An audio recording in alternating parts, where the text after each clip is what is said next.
My name is Emily. His mother took my son away. I was poor, and his family was rich. His mother said I was not good enough. Yesterday, she came for my child.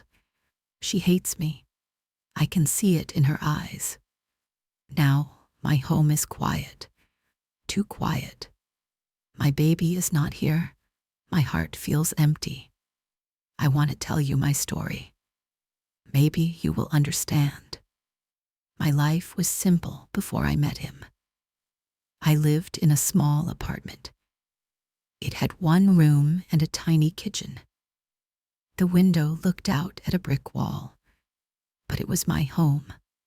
I liked it. I worked at a small cafe. I made coffee for people.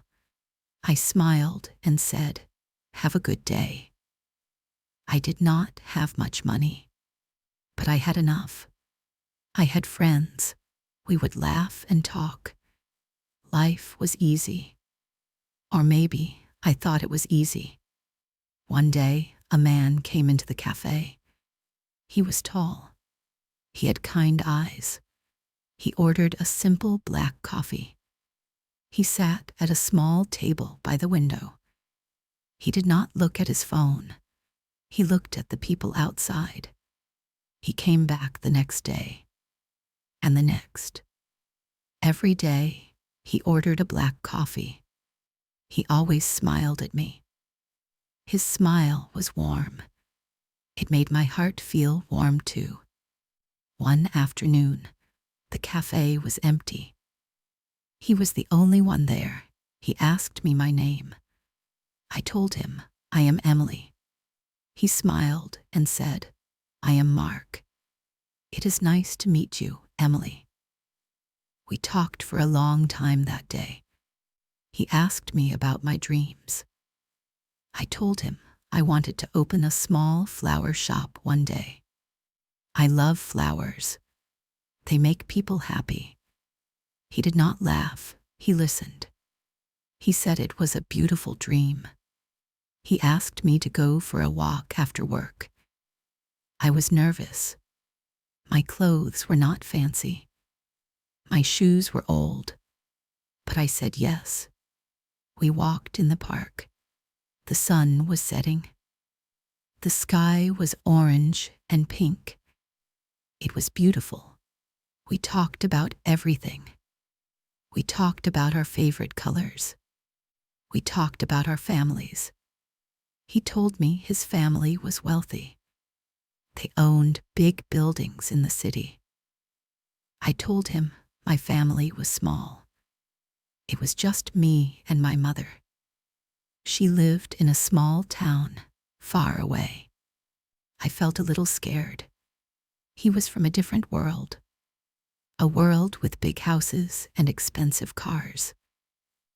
My world was small. It was simple. But when I looked at him, I did not see a rich man.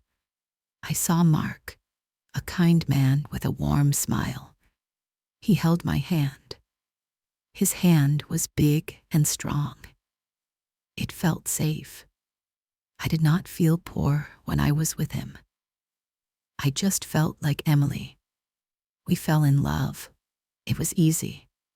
It was like breathing. He would bring me a small flower every day. He remembered my dream. He would wait for me after work. We would eat cheap pizza and watch old movies. We were happy. Our worlds were different, but our hearts were the same. He told me he loved me. I told him I loved him too. I felt like the luckiest girl in the world. He said he wanted me to meet his mother. My heart started to beat fast. I was so scared. What would she think of me? A simple girl who works in a cafe. Mark held my hand. He said, "Don't worry. She will love you just like I do." I wanted to believe him. I really did, so I said okay. The next Sunday, we drove to his family's house. It was not a house. It was a mansion. It was huge. It had a big iron gate. A long driveway went up to the front door. There were so many windows. The garden was perfect. There were flowers everywhere, but they were not wild and free like the flowers in the park. They were perfect, too perfect. The front door opened. A woman stood there. She was tall and thin. She wore a beautiful dress. Her hair was perfect. Her nails were perfect. She looked like a queen. This was his mother. Her name was Alina. She looked at Mark and smiled. It was a small, tight smile. Then she looked at me. Her smile disappeared. She looked at my simple dress. She looked at my old shoes. She looked at my hands. My hands were not soft. They worked hard every day. Her eyes were cold, so cold. In that moment, I knew she did not like me. She did not need to say a word. We went inside. The house was like a museum. It was beautiful, but it was cold. There were big paintings on the walls. The furniture looked old and expensive. Everything was clean, too clean. It was so quiet. You could hear your own heartbeat. Mark held my hand tightly. I think he was nervous too. We sat in a large living room. A maid brought us tea in small, delicate cups. Alina sat across from me. She watched me. Her eyes never left my face. She asked me questions. Where did you go to school? What does your father do? Where do you see yourself in 5 years? Her voice was soft, but her questions felt heavy. They felt like stones. I answered her questions. I told her I finished high school. I told her my father passed away when I was young. I told her about my dream of a flower shop. She listened. She did not smile. She just nodded slowly. Then she said, Mark needs a partner who understands his world, someone who can support his future. I knew what she was saying. She was saying I was not that person. She was saying I was not good enough. Mark tried to speak. He said, Mother, Emily is wonderful. She makes me happy. Alina looked at him. Her eyes were sharp. She said, Happiness is nice, dear, but it does not run a business. It does not protect a family legacy. Mark became quiet. He looked down at his hands. He was a different person in this house. He was not the strong, confident Mark I knew. He was a little boy, afraid of his mother. I felt so small. I wanted to disappear. I wanted to run out of that big, cold house and go back to my small, warm apartment.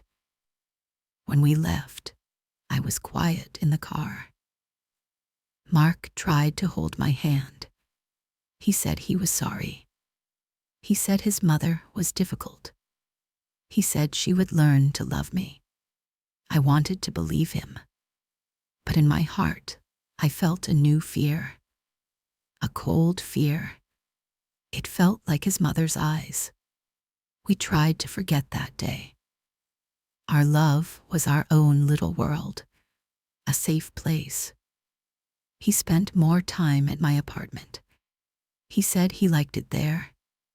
He said it felt like a real home. We were happy together. I tried to push the thought of his mother away, but she was always there, a shadow in the corner of my mind. She would call Mark all the time. He had to go to family dinners. He had to go to important events. I was never invited. He would come back late at night. He would look tired and sad. He would hold me and say, "I wish you were there." I wished I was there too, but I knew his mother would never allow it. Then something wonderful happened. I found out I was pregnant. I was going to have a baby. I was so happy. I was crying and laughing at the same time. I told Mark. His face lit up. He had the biggest smile I had ever seen. He lifted me up and spun me around. He was so excited. He was going to be a father. He promised me. He said, "Now everything will be different. A baby will change everything. She will have to accept us now." I was hopeful. A baby is a gift. A baby is love. How could anyone be unhappy about a baby? I thought maybe Mark was right. Maybe a grandchild would soften his mother's heart. We decided to tell her together. We went back to the big, cold house. I held Mark's hand. My other hand was on my belly. I was protecting my little secret. We told her. We stood in that big living room. Mark said, "Mother, we have some news. Emily is pregnant." I watched her face. For a moment, there was nothing. No emotion. Then her eyes became even colder. She looked at my stomach. Her look was not happy. It was angry. She said, "So, it is done." Her words hit me like a physical blow. "What do you mean?" I asked. My voice was small. She looked at me. "You planned this. You trapped my son." I could not breathe. Tears came to my eyes. Mark stepped forward. "Mother, that is not true. We love each other. This baby is a blessing." She laughed. It was a cold, empty sound. A blessing? This is a disaster. What will people say? My son having a child with a nobody. She looked at me with so much hate. It was not just dislike anymore. It was pure hate. "You will ruin his life. You will ruin this family." I started to cry. I could not stop the tears. It hurt so much. All my hopes were gone. This woman would never love me. She would never love my child. Mark argued with her. Their voices were loud. I had never heard him speak to his mother like that. But her words were stronger. They were like sharp knives. He tried to fight for us, but he was losing. I ran out of the house. I could not be there another minute. Mark came after me. He held me. He said he was sorry. He said we did not need her. We would be a family, just the three of us.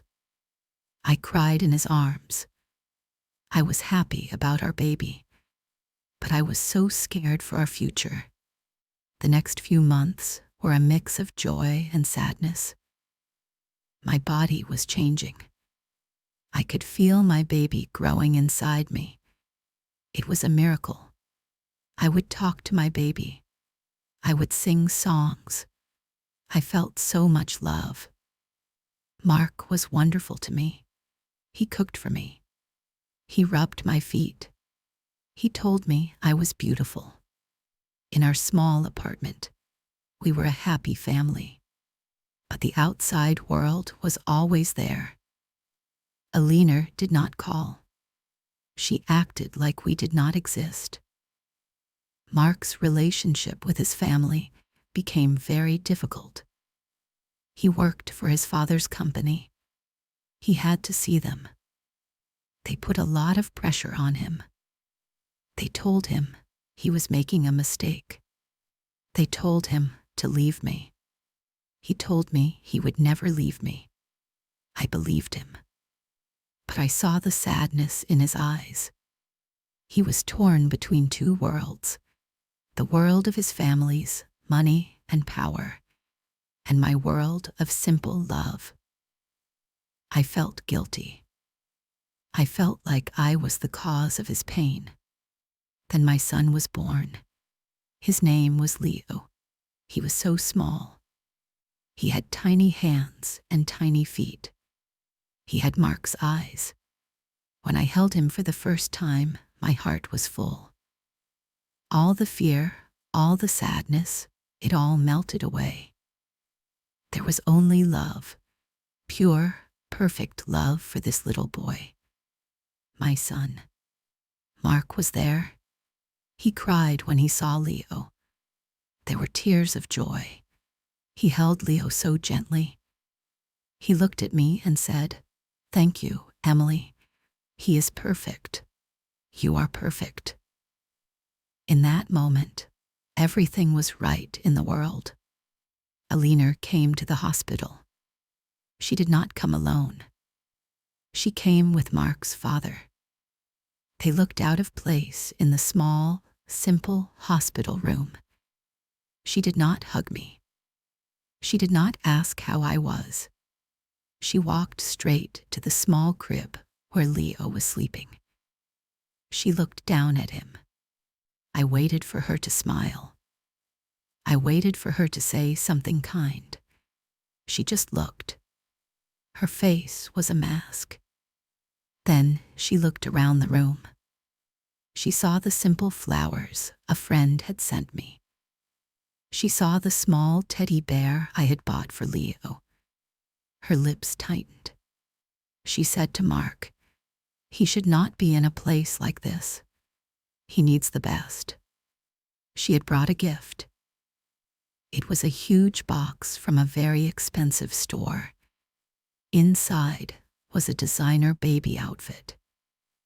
It probably cost more than my rent for a month. It was a beautiful gift, but it did not feel like a gift. It felt like a statement. It felt like she was saying, "You cannot give him this, but I can." Life with a new baby was hard. It was beautiful, but it was hard. I was always tired. There were so many things to do. Feeding, changing, bathing. My small apartment felt even smaller with all the baby things. But I was happy. Leo's smile was like sunshine. His small laugh was the most beautiful music. Alina started to visit. She would show up without calling. She would walk into my apartment and look around with disapproval. She always had advice. "The baby is crying. You should feed him." I had just fed him. "This apartment is too small. He has no room to play." He was a tiny baby. He could not even crawl yet. She said my breast milk was not nutritious enough. She said I should use expensive formula from Europe. She said the clothes I bought for him were cheap. They would hurt his skin. She would bring bags of expensive clothes, expensive toys, an expensive crib. My home started to fill up with her things. Things I could not afford. Things that made me feel like a failure. I tried to tell her I could take care of my own son, but she would just smile, that cold smile. "I am only trying to help, dear. I want what is best for my grandson." Mark was caught in the middle. He was working long hours at his family's company. When he came home, he was tired. I would tell him about his mother. He would sigh and say, "She means well, Emily. She just loves Leo." But it did not feel like love. It felt like a battle for my son. She was trying to erase me. She was trying to make me invisible in my own child's life. She would talk to Leo in a soft voice, but she would talk to me like I was the maid. One day, she bought a car seat, a very expensive, high-tech car seat. She said, "I will take Leo to my house for the day. He needs to see what a proper home looks like." I said no. My heart was pounding. "He is too young. He needs his mother." She looked at me. "Nonsense. He needs fresh air. This apartment is stuffy." We argued. I told her she had no right. She was his grandmother, not his mother. She became very angry. Her voice was low and dangerous. "You are not fit to be his mother. You live in this tiny, dirty place. You have no money. You have no class. You can give him nothing. I can give him everything." Her words were like poison. They went deep into my heart. Maybe she was right. What could I give my son? I had no money. I had no big house. I only had my love. Was love enough? Mark came home in the middle of our fight. He saw me crying. He saw his mother's angry face. He told his mother to leave. She left. But the poison was still in the air. That night, Mark and I had a terrible fight. I told him he had to choose. He had to stand up to her. I told him I could not live like this. He was so tired. He was so stressed. He said I was being difficult. He said I should try to be nice to her. "She is my mother, Emily. What do you want me to do?" he shouted. "I want you to be my husband. I want you to be Leo's father. I want you to protect us," I shouted back. He did not say anything. He just walked out of the apartment. He did not come back that night. I cried myself to sleep, holding Leo in my arms. I felt so alone. And then yesterday happened. The worst day of my life. I was tired. Leo was finally sleeping in his crib. I was sitting at the small kitchen table, trying to drink a cup of tea.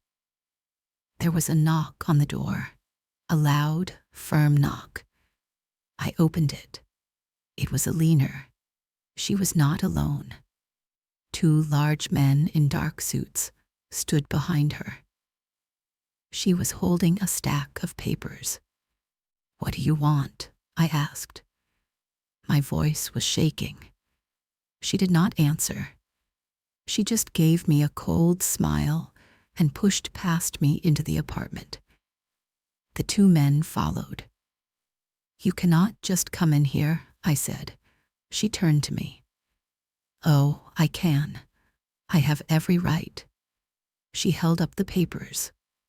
"These are legal documents. They grant me temporary custody of my grandson, Leo." I could not understand her words. Custody? What did she mean? "What are you talking about?" "That is crazy," she laughed. "Is it? The papers state that the child is living in an unstable environment, with an unfit mother." Unfit mother. The words she had used before.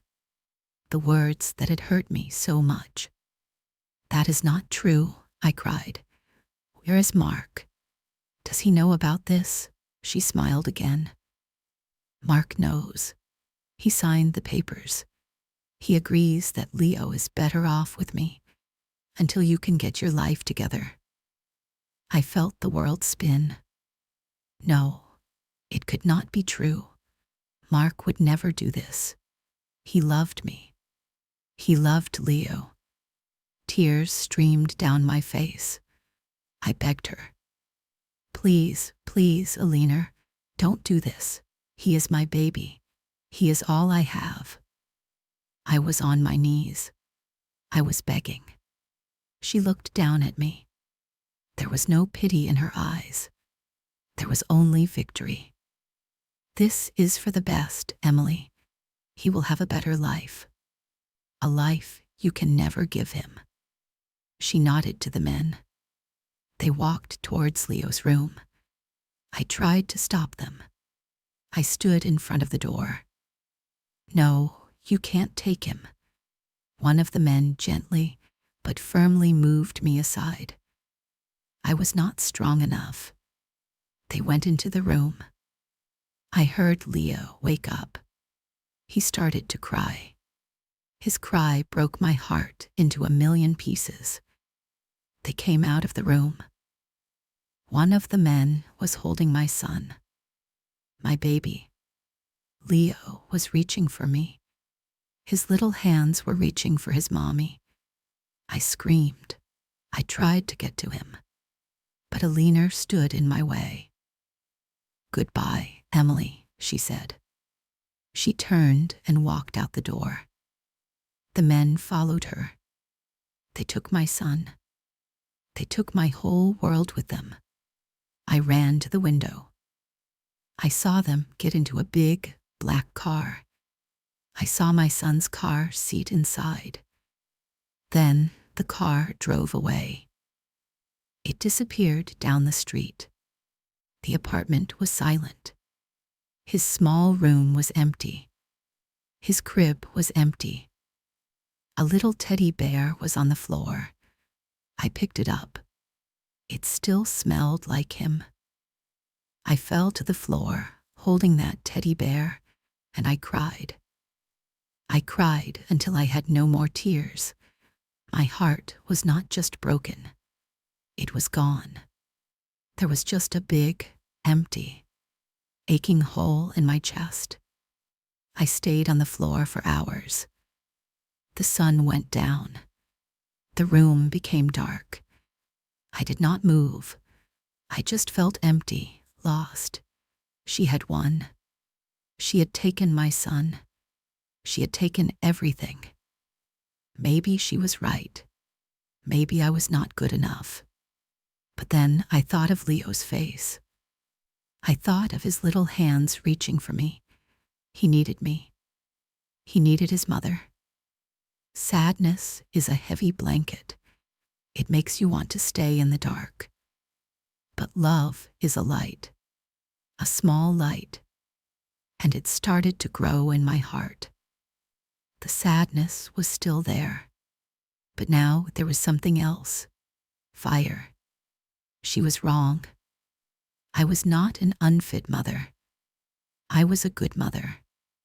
I loved my son more than anything in this world, and I would fight for him. I would get him back. I stood up. My legs were weak, but I stood up. I washed my face. I looked at myself in the mirror. My eyes were red and swollen. I looked broken, but I did not feel broken anymore. I felt angry, and I felt strong. I called Mark. His phone went straight to voicemail. I called again, and again, 10 times, 20 times. Finally, he answered. His voice was quiet. "Emily." I did not cry. I did not shout. My voice was calm and cold. "You signed the papers," I said. It was not a question.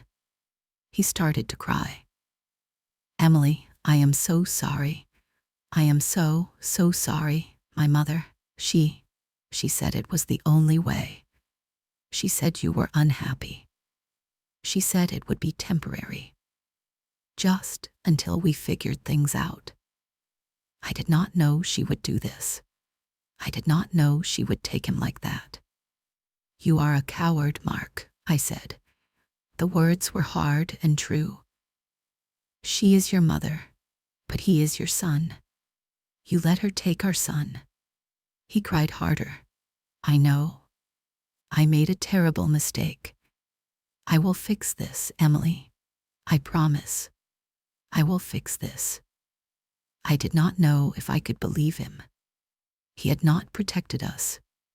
He had chosen his mother. "I am not waiting for you, Mark," I said. "I am getting my son back." I ended the call. I knew I could not do this alone. They had money. They had power. They had expensive lawyers. I had nothing. But I had to try. For Leo. I remembered a place I saw in my neighborhood. A small office. It said free legal help for families. I had never needed help like that before. But I needed it now. The next morning, I went there. The office was small and crowded. I waited for a long time. Finally, a woman called my name. Her name was Sarah. She was not fancy. She had kind eyes like Mark. But they were strong eyes too. She listened to my story. She read the papers Alina had given me. She did not interrupt. She just listened. When I finished, she was quiet for a moment. Then she looked at me. "They are very powerful people, Emily. This will be a hard fight." My heart sank. "But," she said, "love is a powerful thing too. And the law usually believes that a child belongs with his mother. We can fight this. But you have to be strong. Can you be strong?" I thought of Leo. I thought of his smile. I nodded. "Yes, I can be strong." The next few weeks were the hardest of my life. I felt like I was living in a nightmare. Every morning, I woke up, and for a second, I would forget. I would think I heard Leo cry. I would start to get out of bed to go to him. And then I would remember. He was not there. The pain would come back, fresh and sharp, every single day. But I did not let the pain stop me. I did what Sarah told me to do. I got a second job in the evenings, cleaning offices. I was tired all the time. My body ached, but I saved every dollar. I wanted to show the court that I could provide for my son. I cleaned my small apartment until it shined. I bought new curtains. I painted the walls a bright, sunny yellow. I wanted it to be a happy place for Leo when he came home. I took pictures of everything. Sarah told me to write things down. To write down all my memories of being a mother. So I did. I bought a small notebook. Every night, I wrote about Leo. I wrote about the day he was born. I wrote about the first time he smiled. I wrote about the songs I sang to him. I wrote about how his head smelled like sunshine and milk. I filled the whole notebook with my love for my son. I did not hear from Mark. I did not know where he was. Part of me was angry. Part of me was just sad. He was Leo's father. I had loved him so much. How could he let this happen? Then one evening, there was a knock on my door. It was him. He looked terrible. He was thin. His eyes were red. He had not shaved. He just stood there looking at me. "Emily," he said. His voice was broken. I did not know what to say. I just looked at him. He took a step closer. "I left, Emily. I left my family. I left my job. I left everything." He took out a key from his pocket, a key to a small apartment. "I have my own place now. It's not much, but it's mine." He looked at me, his eyes full of tears. I made a mistake, the biggest mistake of my life. I was a coward. I was afraid of her. I let her control me. But when I saw your face, when I heard what she did, something inside me broke.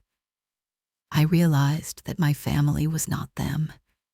It was you. It was you and Leo. He started to sob. I am so sorry. I know I don't deserve it. But please, let me help. Let me fight with you. I will do anything to get our son back. I looked at him. I saw the man I had fallen in love with, the kind man with the warm smile. He was lost, but he was here now. My heart was still broken.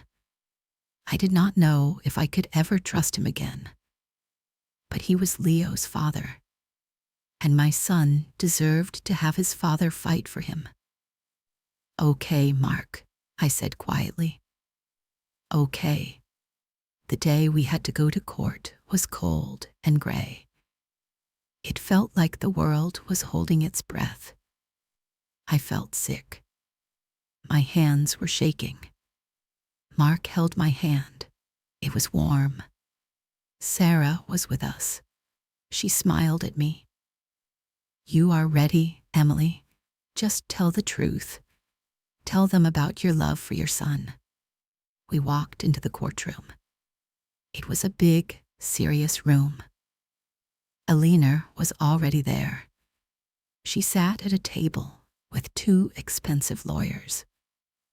She wore a dark, severe suit. She looked powerful. She looked at me with the same cold eyes. But I was not the same scared girl from her living room. I was a mother fighting for her child. I looked right back at her. I was not afraid anymore. The judge was a kind-looking older woman. She listened to everyone speak. Alina's lawyers spoke first. They painted a terrible picture of me. They said I was poor. They said I was unstable. They said I could not provide a good life for my son. They used Alina's money and power as proof that she could give him everything. Every word was a lie. Every word was a knife in my heart. Then it was my turn. Sarah stood beside me. I took a deep breath. I looked at the judge, and I told my story. I did not use big words. I used simple words. I spoke from my heart. I told her about meeting Mark. I told her about my dream for a flower shop. I told her about the joy I felt when I found out I was pregnant. I opened my notebook. I read some of the things I had written. I told the judge about the songs I sang to Leo. I told her about the way he laughed. I told her that a home is not about how big it is. A home is about love. I told her that I was not rich. I could not give my son expensive toys or designer clothes. But I could give him all the love in my heart. I could give him a happy life. I could teach him to be a kind person. I told her that love was more important than money. When I finished, I was crying.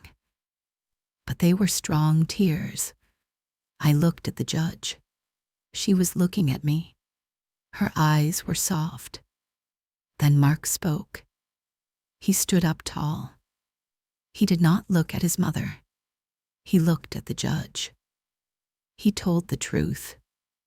He told the court how his mother had manipulated him. He told them how she hated me from the beginning because I was not rich. He told them that signing those papers was the worst thing he had ever done. He said that Emily was a wonderful, loving mother. He said that he wanted his family back. He said that a life with Emily and Leo in a small apartment was better than a life in a mansion without them. I looked at Alina. For the first time, she did not look powerful. She looked small. She looked old and defeated. Her plan had failed. She thought her money could buy anything. But she could not buy her son's love. She could not break a mother's love. The judge was quiet for a long time. She looked at all the papers. She looked at Alina. She looked at me and Mark. The room was so silent.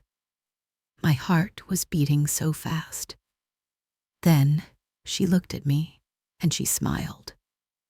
She said the most beautiful words I have ever heard. The child belongs with his mother. My whole body relaxed. It was over. We had won. I started to cry again, but this time they were happy tears. Mark hugged me. Sarah hugged me. A few minutes later, a woman brought Leo into the courtroom. He saw me. His face lit up. He said, "Mama." She put him in my arms. I held him so tight. He was real. He was warm. He was safe. He was home. I kissed his face 100 times. He giggled. It was the most beautiful sound in the world. I never wanted to let him go. Mark stood beside us, tears running down his face. "I will never leave you again, Emily," he whispered. "Either of you." We walked out of that courtroom together. The sky was still gray, but I did not care. The world was full of color again. We were a family, not a perfect family, but a real one. Life is different now. We live in a small 2-bedroom apartment. Mark found a new job. He works in construction. It is hard work, but he comes home tired and happy. He is a wonderful father to Leo. He plays with him. He reads him stories. He loves him so much. His mother does not speak to us. She sends expensive gifts for Leo's birthday. We send them back. Leo does not need expensive gifts. He needs love. And he has so much love. I did not open a flower shop. Not yet. But I have a small garden on our balcony. Leo helps me water the plants. We watch them grow. It is our dream now. My name is Emily. I was poor, and his family was rich. His mother said I was not good enough, but I learned something. My worth is not in money. My strength is not in a big house. My strength is in my heart. It is in my love for my son. Your life might be hard sometimes. People might try to make you feel small. They might tell you that you are not good enough. It's okay to feel scared. It's okay to feel sad. But please, never forget your own strength. You have love in your heart, and that makes you the richest person in the world. You are strong. You are good enough. You can do this too. Keep going.